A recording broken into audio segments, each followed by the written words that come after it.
Hello students, welcome to my learning channel आर्ग learning.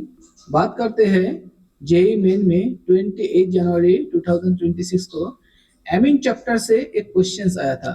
Question था total number of alkali insoluble solid sulfonamides. ये important है। Total number of alkali insoluble solid sulfonamide obtained by reactions of given amines with Hinsberg reagent is.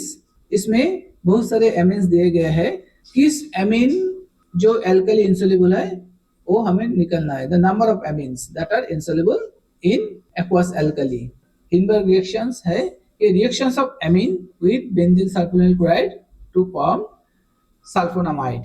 This Hinsberg reagent, that is benzene sulfonyl chloride, reacts with different amines and are classified as primary amine जो होता है वो alkali soluble होता है। Either aqueous NaOH और aqueous KOH में आप उनको डालोगे तो सोल्यूबल हो जाएगा। सेकेंडरी एमिन वो इनसोल्यूबल है और वो प्रेसिपिटेट हो जाता है अगर हम एक्वास एल्कली में डालें तो। टर्शियरी एमिन तो रिएक्ट ही नहीं करता। इसके बेसिस पे हम पहले आंसर ढूंढ लेते हैं, उसका बाद हम इसका मैकेनिज्म जानेंगे। मैकेनिज्म को आप स्किप भी कर सकते हो आप अगर इसमें वेल नोन हो तो। पहले हर एक एमिन को हम लिख लेते हैं। एनिलीन, अगर आपको ये पता है कि एनिलीन प्राइमरी एमिन है तो आपको लिखने का जरूरत नहीं है, but if you write then it would be more accurate and there is a minimum error that you do the mistakes. In methyl aniline, हर एक एमिन को हम लिख लेते हैं। N methyl aniline, third is methane amine NH2, fourth is N dimethyl methane amine. So this is methane amine, N dimethyl methane amine. Fifth is N methyl methane amine, methane amine, N methyl methane amine. Sixth is phenyl methane amine. इसमें थोड़ा confusion हो सकता है तो याद रखना phenyl methane amine ये है phenyl methane amine. Don't write like this, ऐसा मत लिखना। This is phenyl, this is methane amine, this is not correct. इसका हिंट्स मैं दे देता हूं। अगर कोई भी एल्काइल है RNH2 उसमें अगर कुछ भी सब्स्टिट्यूएंट होगा, सपोज RNH से SO2PH, ये जो सब्स्टिट्यूएंट है उसको N सब्स्टिट्यूटेड लिखा जाएगा। Like this is N methyl, this is N dimethyl, so इसमें N नहीं है, that means it is phenyl methyl amine. Good. So N propyl aniline, पहले aniline लिख देता हूँ। N आ गया, N के ऊपर प्रोपाइल होगा, N propyl aniline. N phenyl aniline, N का ऊपर phenyl आ गया, N phenyl aniline. Next N dimethyl aniline, N dimethyl aniline. Next allyl amine, so ये है एलाइल ग्रुप, उसका साथ एमीन आ गया NH2, ये है एलाइल ग्रुप, एलाइल एमीन।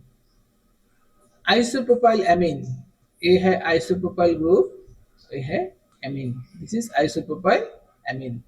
ये नाम जानना जरूरी है। हमें चाहिए सेकेंडरी एमीन। क्वेश्चंस में वही दिया गया है कि alkali insoluble solid sulphonamide, so this is alkali insoluble sulphonamides. हमें देखना है सिर्फ सेकेंडरी एमीन कितना है। So this is 1, this is 2, this is 3 and this is 4। 4 है secondary amine, so the answer will be 4।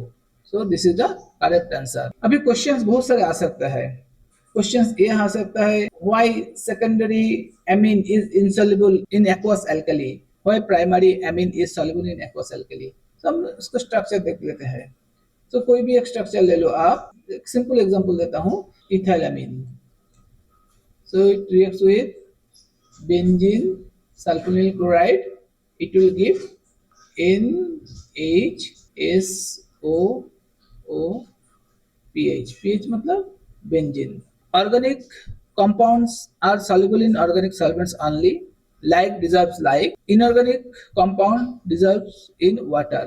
ये insoluble है water में, but if we able to make it as a salt then it is soluble in water। That means we need to treat with sodium hydroxide और KOH.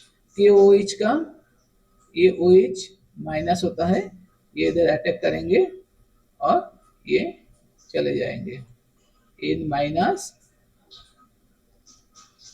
SOOH and this is stabilized.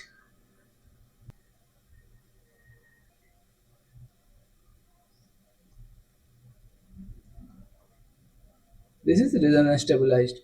So this intermediate stable, so it is soluble in aqueous alkali as a salt. Now the second question is why primary sulfonamide do not undergo the next substitution reactions? ये जो lone pair है delocalized हो जाएंगे and that is why this electron is not available here and it will not attack the second sulfonyl chloride. Why secondary and tertiary amide do not soluble in alkali? क्यों alkali में soluble नहीं है? Because they don't have free hydrogen.